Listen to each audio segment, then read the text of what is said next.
Fellas, it's Duga, and welcome to the Kanto Fire-type Nuzlocke experience. This is a run-through using every fire type that is not a legendary, which is actually a decent few.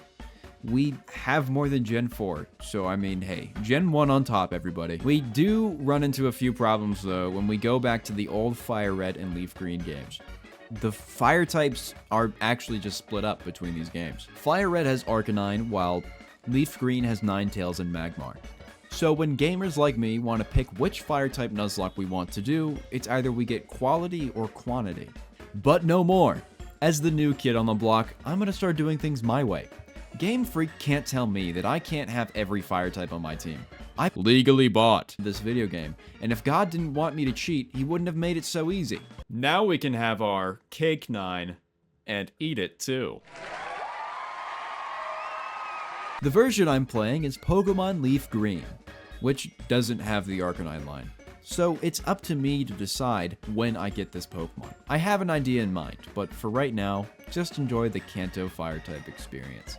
Hardcore Nuzlocke rules apply. Hardcore Nuzlocke rules include no items in battle, no overleveling past the gym leader's ace. If a Pokemon faints, it dies. The first fire-type Pokemon that is seen is the one that must be caught. Game must be played on set mode. If you experience chronic ball pain while watching this video, consult a doctor to see if Duga YouTube content is right for you.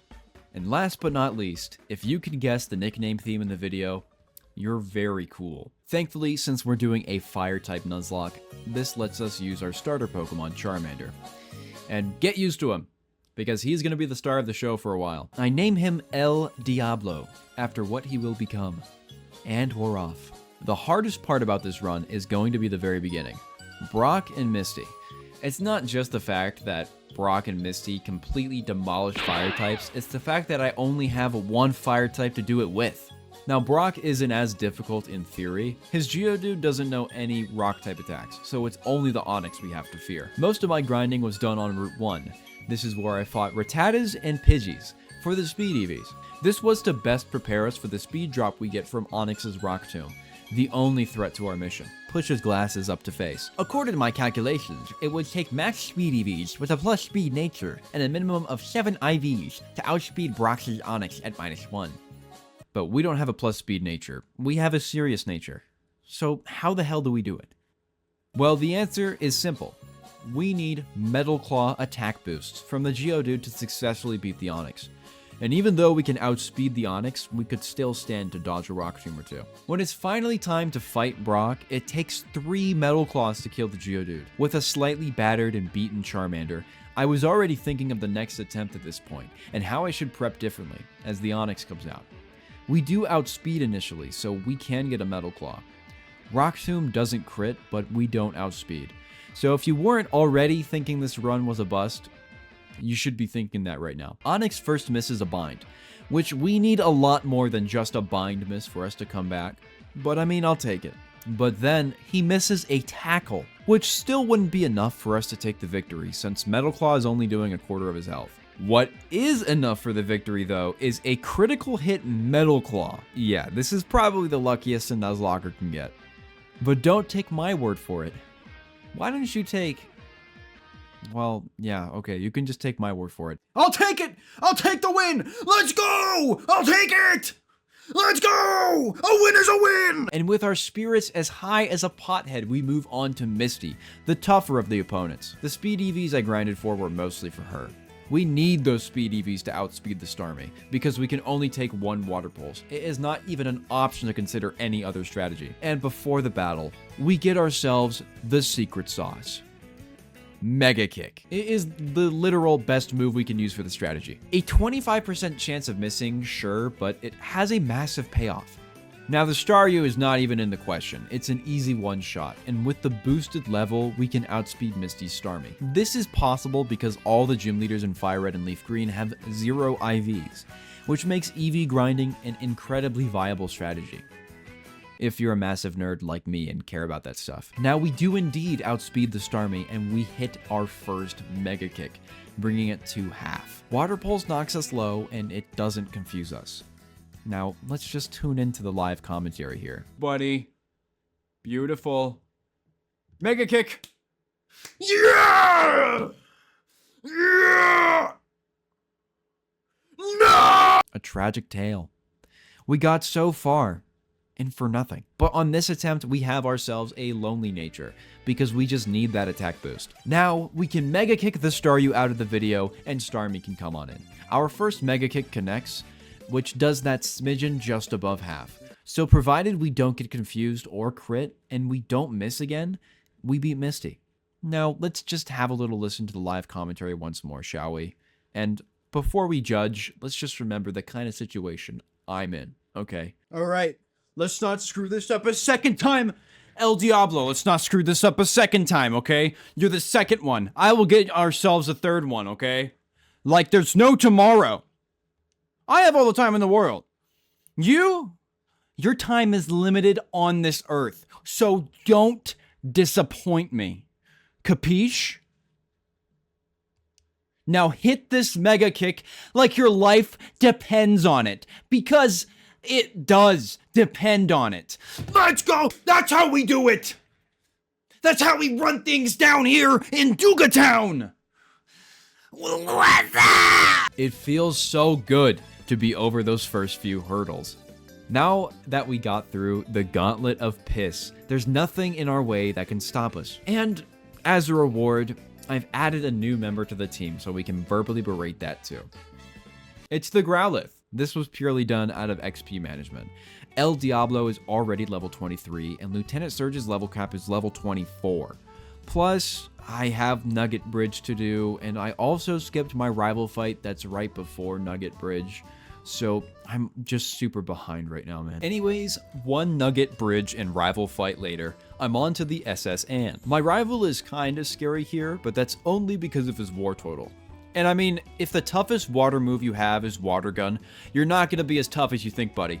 I suppose Gary's still in his flop era, but that's okay. I'm sure he'll be harder some other time. One of the great things about having a Charmeleon that can run a sub 4-second 40-yard dash is that it can outspeed every single one of Lieutenant Surge's Pokemon.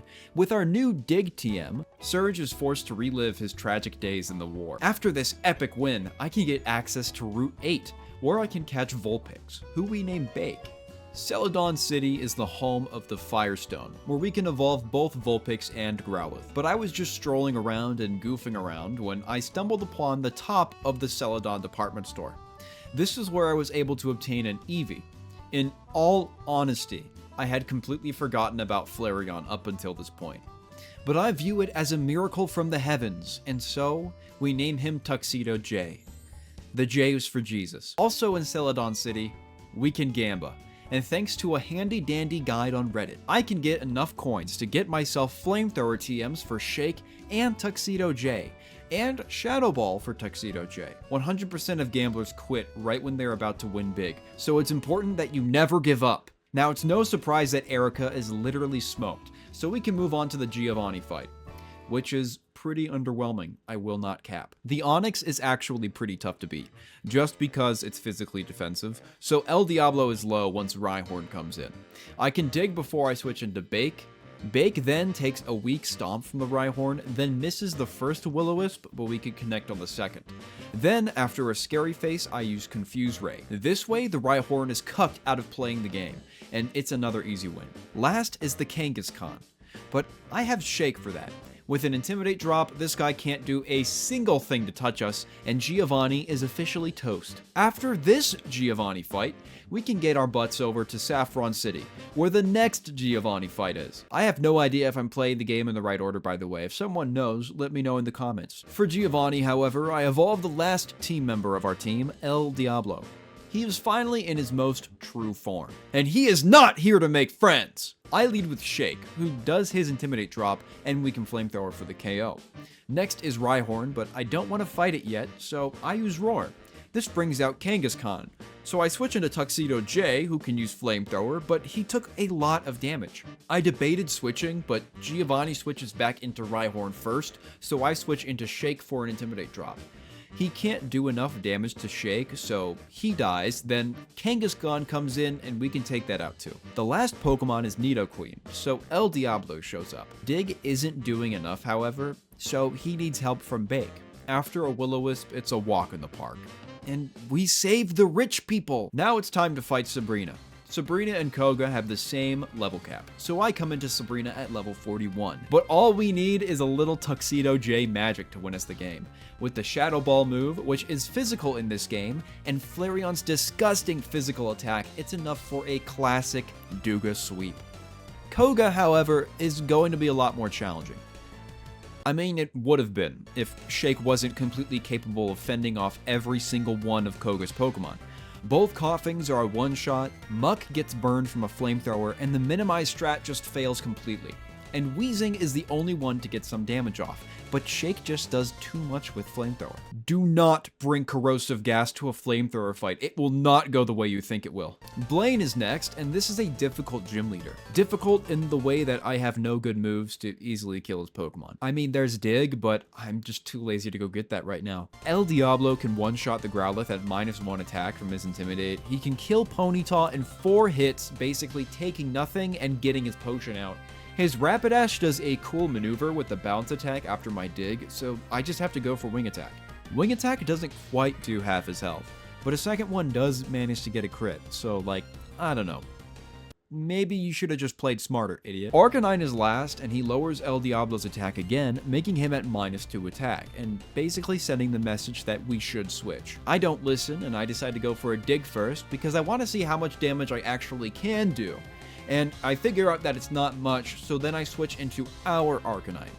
This lowers his attack by 1, but Shake can only use Bite against the thing, so after 2 bites, we bring him into heal range.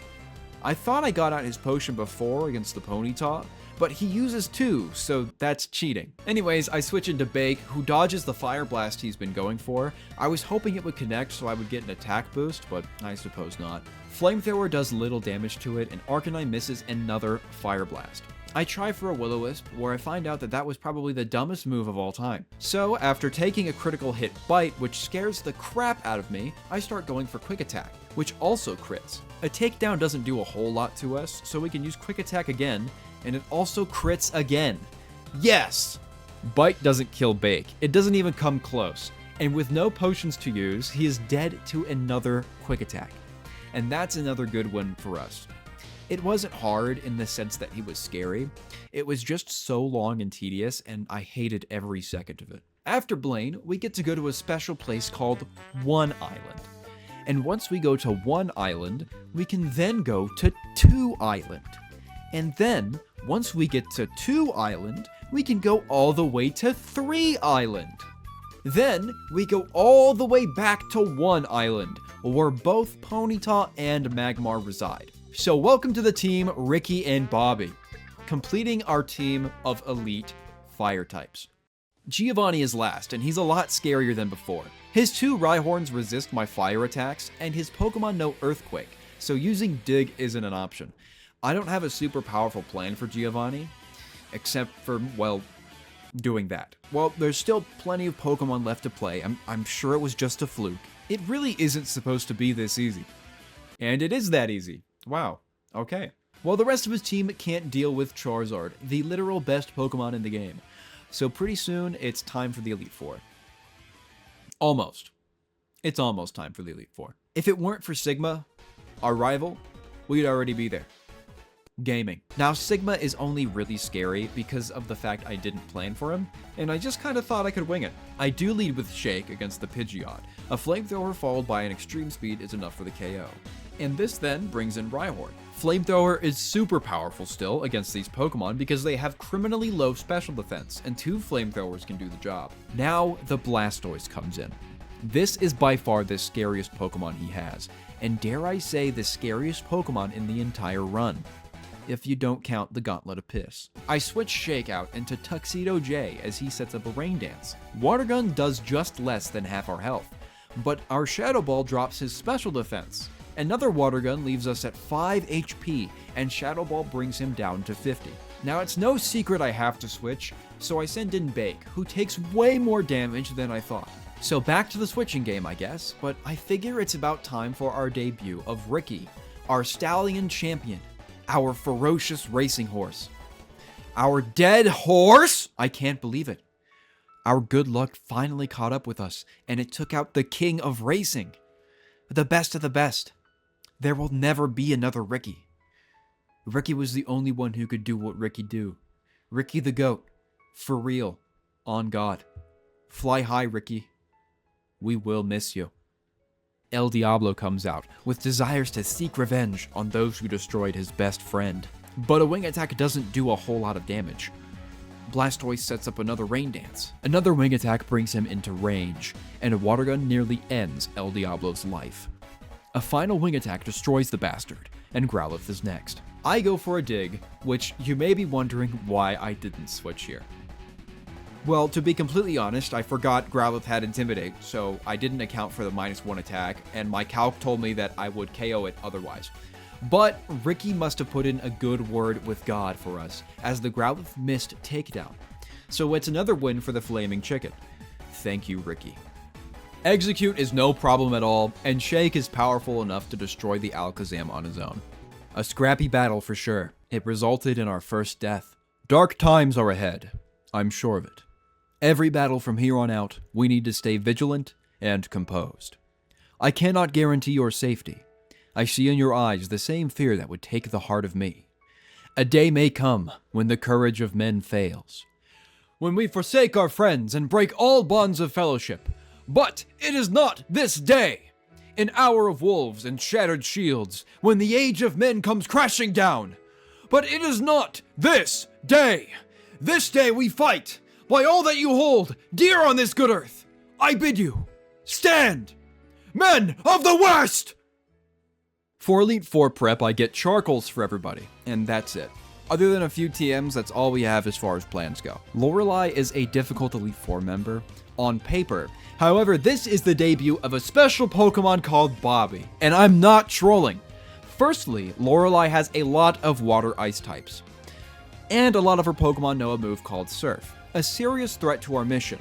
Bobby here knows a fun move called Sunny Day, and that move not only boosts our fire moves, but also weakens water moves. And so, in the battle, I first set up Sunny Day, while Dugong just goes for Safeguard. This is fine, I get a free Brick Break while they prioritize setting up Hail, overriding our Sunny Day. Another Brick Break can take out the Dugong, and next goes Cloyster. Cloyster's an easy read, it will either protect or use Spikes this turn, so I can set up another Sunny Day while Cloyster uses Spikes, and a Flamethrower can destroy that as well. Now Lapras comes in. A Flamethrower does so much to the Lapras, but we get confused from Confuse Ray. I make a bold play to play into the confusion, and I fortunately break through for the KO. Slowbro is the biggest threat to the mission, however, as it has no ice weaknesses for us to exploit. Slowbro stacks up some Amnesia, but Shadow Ball does just above half, so Slowbro stacking Amnesia doesn't save it from death. Last is the Jinx, who knows Attract, but Tuxedo J doesn't look at women in that way. He's a respectful young man, which is why he lights her on fire. Next is Bruno. Normally, being the cakewalk he is, it wouldn't be an issue, but we don't have a whole lot of answers for rock types. That's why, at the start, we lead with Shake, who can drop the lead Onix's attack. Then we switch into Bobby, who dodges a Rock Tomb. Then we can Brick Break, which takes him to just above half. Then another Brick Break brings him into heal range, and an Earthquake from the Onix leaves Bobby at a third. On his heal turn, we can get a safe switch into El Diablo, who can Earthquake it. Then tank a Rock Tomb, and then Earthquake again for the KO. A Fly from El Diablo can kill the incoming Hitmonchan, but we can't one-shot the Machamp, so we have to switch into Shake, who can drop the attack down. After taking a Rock Tomb, we can use Flamethrower, taking a Scary Face, and instead of using Extreme Speed, I use Flamethrower, which makes me take a Cross Chop, but I thought he would heal this turn, which is why I didn't use Extreme Speed. But his last two Pokemon don't know any rock moves, so El Diablo can easily take them out. And that was Bruno. Agatha isn't that scary, it's only the lead Gengar I'm worried about. El Diablo actually can outspeed the Gengar, but Flamethrower can't one-shot it. So I teach him the move Overheat, which can one-shot the Gengar, but at the price of dropping his special attack 2 stages. Which means we have to switch against the Golbat, but not after a Fly attack! On the turn we land a hit, Golbat misses the Air Cutter, so we can Fly again to drop the Golbat to 1 HP. On the heal, we switch into Bobby, who pops a Sunny Day while getting confused. Then I switch into Shake, who can one-shot the Golbat with a Charcoal-boosted, Sunny Day-boosted Flamethrower.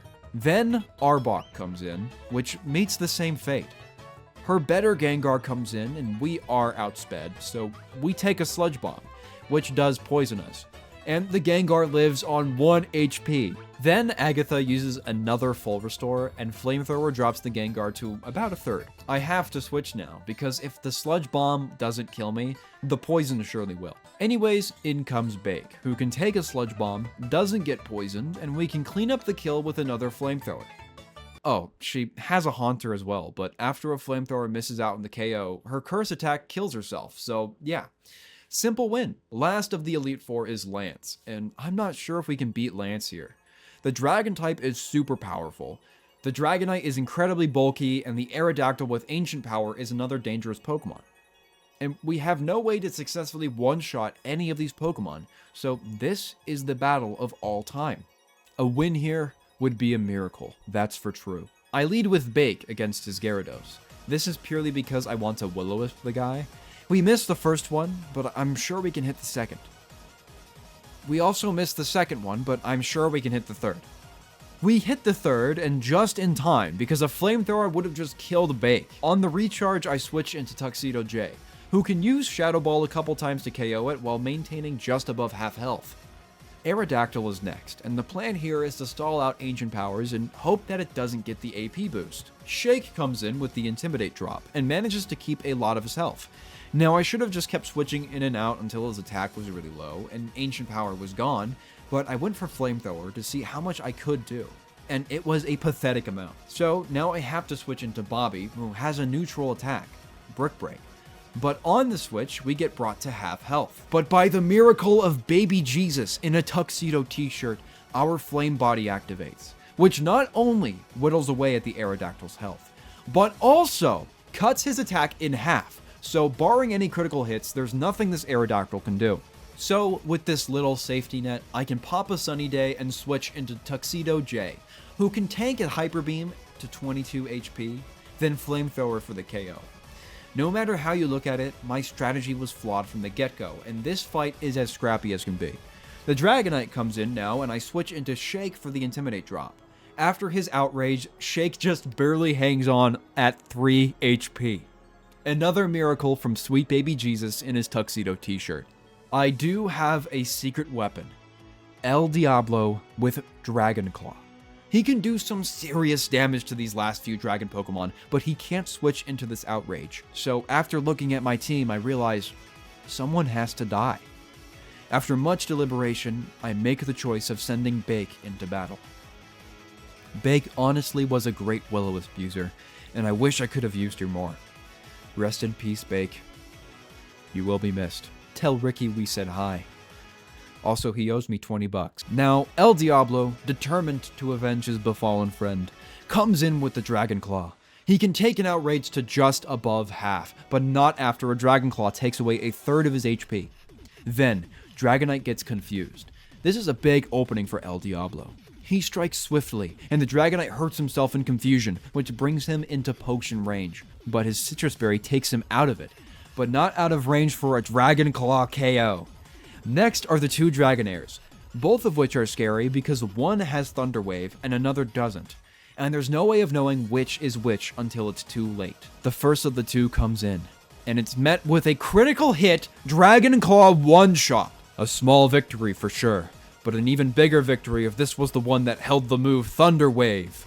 His last Dragonair comes in, and this is the one Pokemon that stands between us and the champion. A Dragon Claw can bring it into potion range. And it uses Dragon Rage on us, which means that it wasn't the Thunder Wave one. How lucky we are to have Tuxedo Jesus' blessing with us today. 2 Dragon Claws clean up the battle, and now we can move on to the final battle of the run. Champion Sigma versus Challenger Sigma. Fire versus Sigma. I lead with Shake against his Pidgeot, who can use the Intimidate to mitigate the Aerial Ace he would have taken if he didn't use Sand Attack. But I mean, we can use our Aerial Ace for the KO. Next is the Rhydon, so I switch into El Diablo, predicting the worst move for us, Earthquake.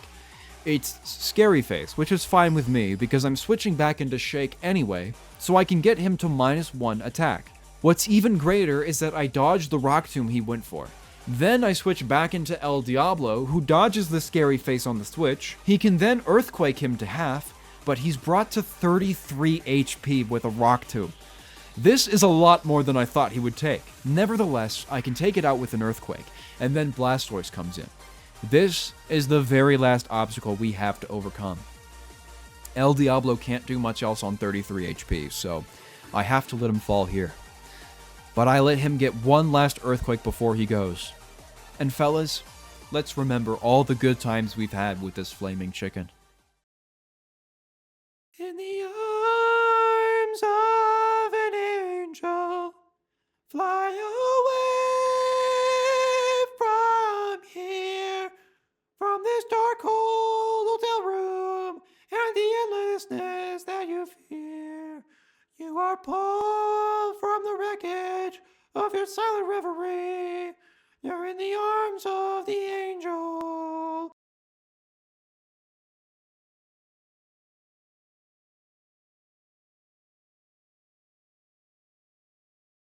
Now, in comes Bobby, who just saw her friend pass away at the hands of this beast. Bobby uses Sunny Day to nerf the Blastoise's attacks, so Bobby can live a Hydro Pump. Then, we can Flamethrower it into yellow and proc the Citrus Berry. Now we go for a dangerous gamble. If we succeed, it is undeniable proof that we are the most skilled player to ever touch the game. But if we fail, we have like 6 backup plans, so it's not that bad. I know another Flamethrower will bring him into heal range, which we cannot have happen. So, with this information, I go for a Confuse Ray, hoping that he hits himself once, and that's enough to KO it with a Flamethrower. And as luck would have it, he hits himself. So Bobby doesn't have to die.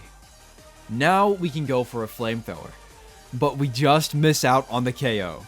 I put everything on the line for this play, and it certainly pays off, as we get a second Confusion hit for the knockout.